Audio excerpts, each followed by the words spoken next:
कक्षा 7वीं विषय हिंदी। जैम शिक्षण संकुल की तरफ से आप सबका स्वागत है।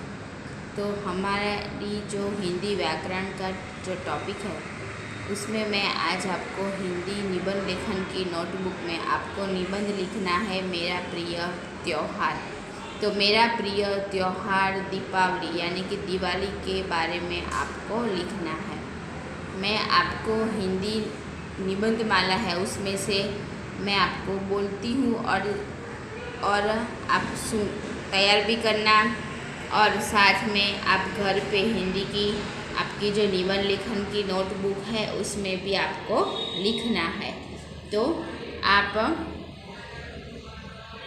सुनिए कि हाँ, आपको मेरा प्रिय त्यौहार में आप कोई भी लिख सकते हो। होली भी लिख सकते हो, दीपावली भी लिख सकते हो, नवरात्रि कोई भी लिख सकते हो, पर मैंने आज क्लास में दिवाली के बारे में लिखवाया है तो मैं आपको ये दिवाली का वीडियो भेज रही हूँ। तो आप घर पे ये लिख देना। हमारे देश में अनेक त्योहार मनाए जाते हैं, उनमें दिवाली की शान निराली है। 5 यह पर्व सभी पर्वों का राजा है। यह प्रकाश का पर्व है। यह आश्विन माह की अमावस्या को मनाया जाता है। बराबर, એટલે કે દિવાળીના કેટલા દિવસ હોય છે? એ દિવાળીમાં 11સથી શરૂ થઈ જાય। આપણે 11, 12, 13, ધનતેરસ, કાળી ચૌદસ, બરાબર, દિવાળી અને બેસતું વરસ। એટલે કે આપણે શું કહે છે કે दिवाली क्या महीना में आवे? आसो महीना में। तो कि दीपावली के बारे में कई मान्यताएं प्रचलित है। उसका संबंध भगवान राम के लंका विजय से हुआ है। એટલે કે ભગવાન રામ દિવાળીમાં વનવાસ પૂરો કરીને અયોધ્યા પાછા આવ્યા હતા। ભગવાન રામ 14 वर्ष के वनवास के बाद अयोध्या लौटे थे। उनकी अयोध्या वापसी पर अयोध्यावासियों ने रोशनी करके अपना आनंद प्रकट किया। એટલે કે પાછા આવ્યા ને ત્યારે આખા અયોધ્યામાં બધા શું કર્યું હતું? દીવા પ્રગટાવ્યા ને આનંદ આખામાં અજવાળું કરી અને આ પોતાની ખુશી વ્યક્ત કરી હતી। यह अश्विन माह की अमावस्या का दिन था। तब से हर वर्ष यह दिन मनाया जाता है। धीरे धीरे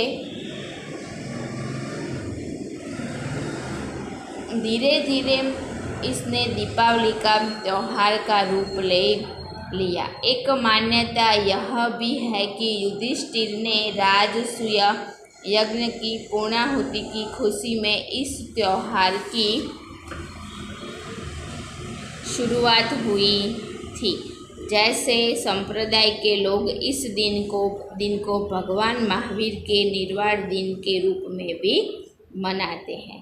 दीपावली से कुछ दिन पहले ही इस त्यौहार की तैयारियां शुरू हो जाती हैं।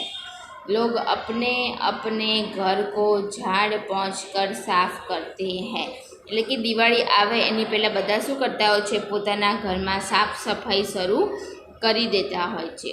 उसकी पुताई करके और उसे सजाते हैं।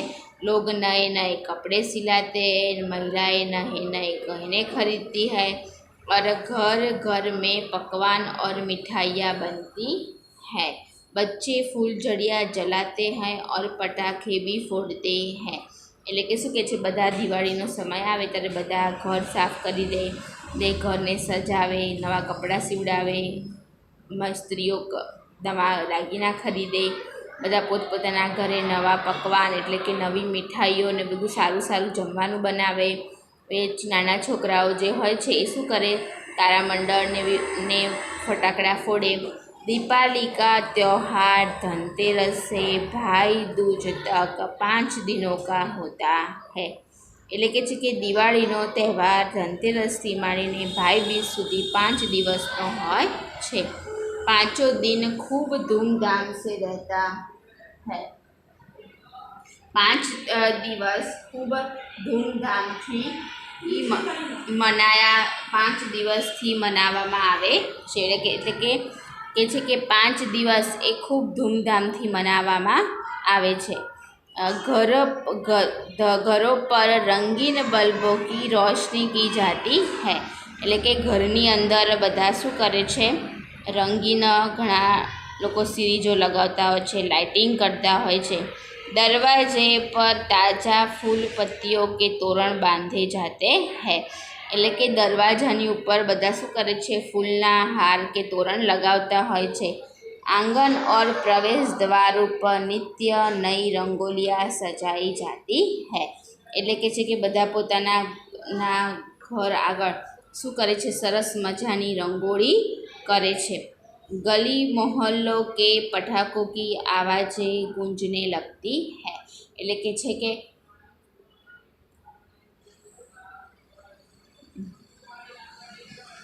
એટલે શું કહે છે કે ગલી મોહલ્લામાં ફટાકડાનો અવાજ આવતો હોય છે.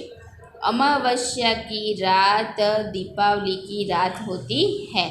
એટલે કે છે કે અમાસની રાત એ દિવાળીની રાત હોય છે. પર इस अवसर पर शुभ मुहूर्त में व्यापारी लक्ष्मी जी गणेश जी तथा बहियों की पूजा करते हैं. આપણે ધનતેરસ में લક્ષ્મીજીની પૂજા કરીએ ને, તો શું કહે છે કે જે ચોપડાના મોટા મોટા વેપારી હોય એ બધા ચોપડાની પૂજા કરતા હોય છે. दीपावली के दूसरे दिन नए वर्ष का प्रारंभ होता है. એટલે કે છે કે દિવાળીના બીજા દિવસે નવા વર્ષ એટલે કે નૂતન વર્ષા અભિનંદનની શરૂઆત થાય છે. लोग अपने मित्र संबंधी एवं पड़ोसियों को नए वर्ष की शुभकामनाएं देते हैं. એટલે કે બધા પોતપોતાના મિત્ર સંબંધો પડોશીઓને નવા વર્ષની શુભકામના આપે છે. આપણે બધાને કહે છે ને નૂતન વર્ષા અભિનંદન. दूर रहने वाले प्रियजनों को बधाई संदेश भेज जाते हैं. એટલે કે જે સગા સંબંધી આપણા બધા દૂર રહેતા હોય બધાને આપણે શું કહીએ છીએ, સાલ મુબારક, હેપી ન્યૂ યર એવું કહીએ છીએ.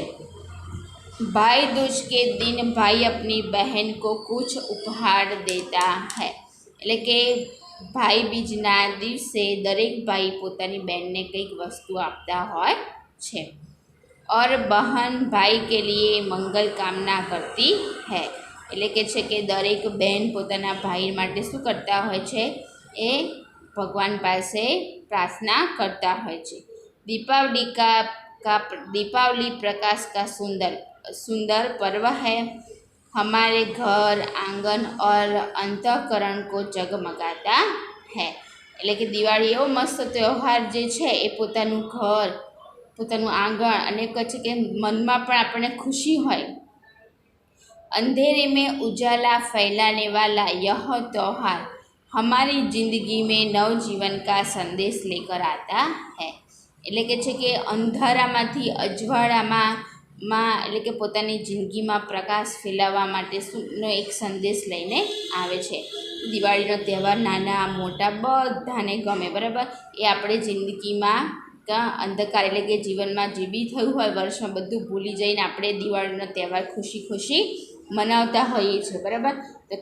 તો શું કહે છે, દિવાળીનો તહેવાર કેવો છે, સરસ મજાનો હોય છે. બધાને ખુશીઓ થાય છે દિવાળીના તહેવારમાં. તો વિદ્યાર્થી મિત્રો, आप घर पे यह जो त्यौहार है, मेरा प्रिय त्यौहार दीपावली यानी कि दिवाली के बारे में आपको घर पे अपनी हिंदी निबंध की नोटबुक में लिखना है और साथ में तैयार भी करना है. तो आप घर पे यह अपना काम कर देना. Thank you.